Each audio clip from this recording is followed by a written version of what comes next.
Missouri Amendment 5 Income Tax Elimination and Sales Tax Changes Amendment goes for a vote tomorrow, August 4th, 2026. And my vote is no on Amendment 5.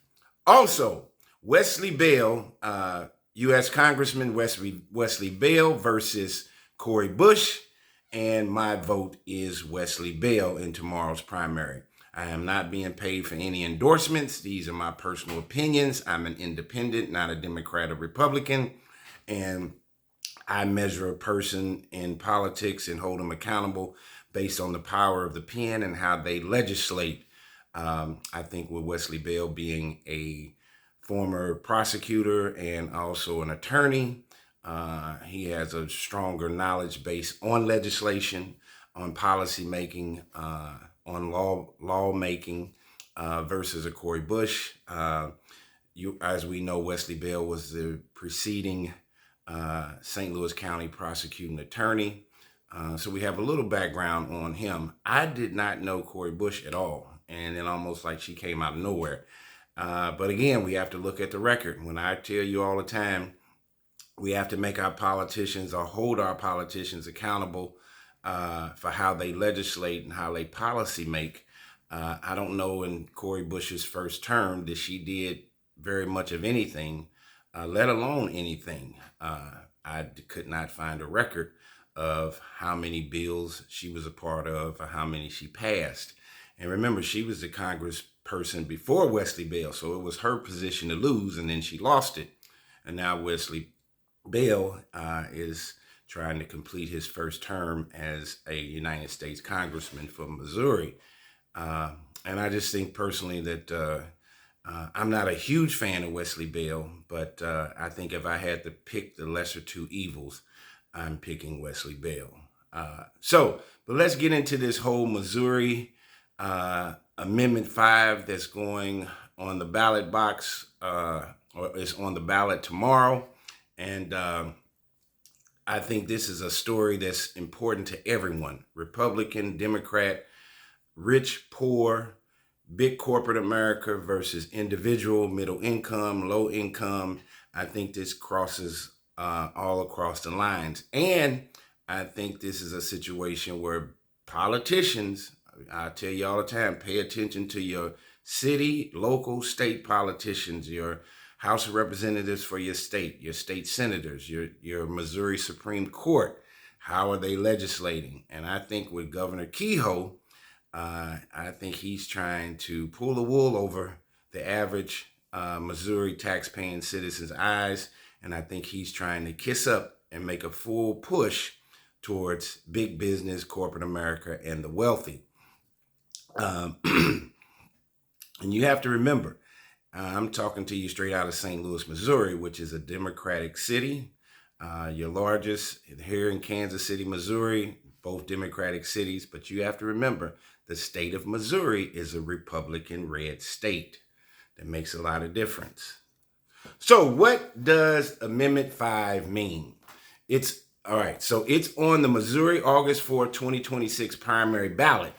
It would let the legislature phase out the state individual income tax currently at 2 to 4.7% over roughly a 5-year period. So it's not being eliminated immediately. It's going to be phased out over 5 years.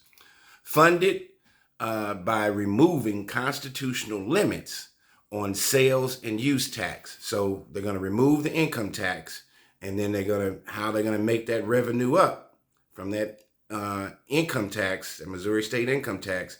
They're going to push it onto sales and use tax. So your sales and use tax will go up, meaning lawmakers could tax goods and services not currently taxed or raise the sales tax rate without another public vote for 5 years. So if we vote for Amendment 5 to pass, that takes the power out of the hands of the people, and it puts it in the hands of the politicians.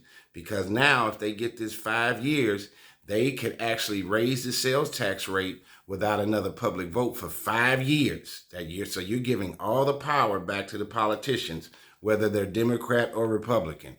So here are some examples of non-taxable services so far in Missouri. So professional and business services. So right now you don't get taxed on legal, accounting, medical, engineering, architectural, and consulting services. Also digital and online services are not taxable right now. So that'd be software as a service, SaaS, cloud storage, ebooks, even your app downloads are not taxed. And this Amendment 5 could change that. You could start getting taxed for your usage of your app downloads. Also, professional and household services. So, some going to the hair salon, the barber shops, landscaping, dry cleaning, auto repair labor, and construction work. Right now, those are not taxable, and under this amendment, they could start being taxed. They got to make that income tax revenue up somewhere. So the taxable exceptions are admissions, like entertainment, recreation, athletic events, and amusement park tickets. Those are taxable exemptions. They're not taxed. So utilities, electric, gas, and water, though domestic residential use is often exempt. So your personal water usage at your home are taxable exemptions. And also labor, like specific fabrication labor tied to creating a retail product.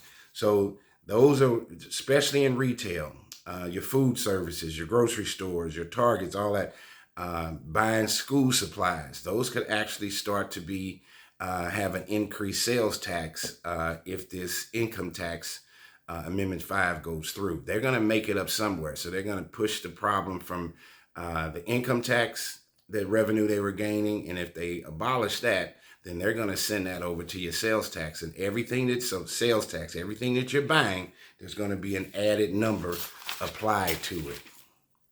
So they're saying it's Governor Mike Keogh's top priority, and it could have no direct impact on tax revenue itself. Oh, no, and it would have no direct impact on tax revenue itself. That would depend on whatever implementing legislation follows. So what are Republicans saying? Largely, they support it.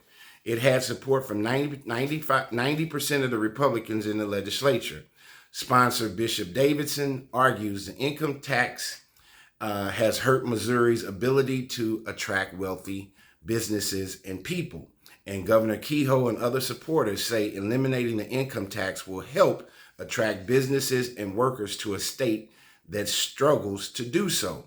So Kehoe is about big business, wealthy folks. So the average middle class, low income person, they're not part of this. So that said, the GOP support isn't unanimous. 9 House Republicans voted no in April, and in one competitive state Senate primary, most Republican candidates have voiced reservations, arguing the amendment is too open-ended about what new or higher taxes Missourians would ultimately face. So even some of the Republicans are saying it's too open-ended. We're gonna take this money from one source, and I'm gonna tell you, we're talking about $8.5 billion in income tax revenue that is gonna have to be pushed somewhere else. So one GOP candidate summed up voter distrust as skepticism that lawmakers can be trusted with a blank check on future tax hikes. So one GOP candidate summed it up like this. He said, summed up voter distrust as skepticism that lawmakers can be trusted with a blank check on future tax hikes. So where are they going to send those taxes at? If you remove the income tax, 4.5%, we're talking about $8.5 billion. How are they going to make that up? Is that going to fall on the wealthy and the rich, the 1%, or is that going to fall, that sales tax going to fall on the middle income and low income, the majority of your base in Missouri? So Democrats broadly oppose Amendment 5. No Democrats in the legislature supported it. The No on 5 campaign spokesperson frames it as a tax shift away from income tax paid by wealthier residents and onto higher, broader sales tax, which tends to hit lower and middle income households harder since sales tax aren't tied to ability to pay. So what is the effect on taxpayers? The core dispute. Scale of what's at stake. Income tax currently generates about $8.5 billion a year, well over half of the Missouri's general revenue fund. $8.5 billion a year. It's going to be removed. That's over half of the Missouri General Revenue Fund. So supporters' case, lower. For the people that support the case, lower no income tax equals more take-home pay and a more competitive, business-friendly state. Remember, Governor Kehoe, this is all about support of big business, not small people.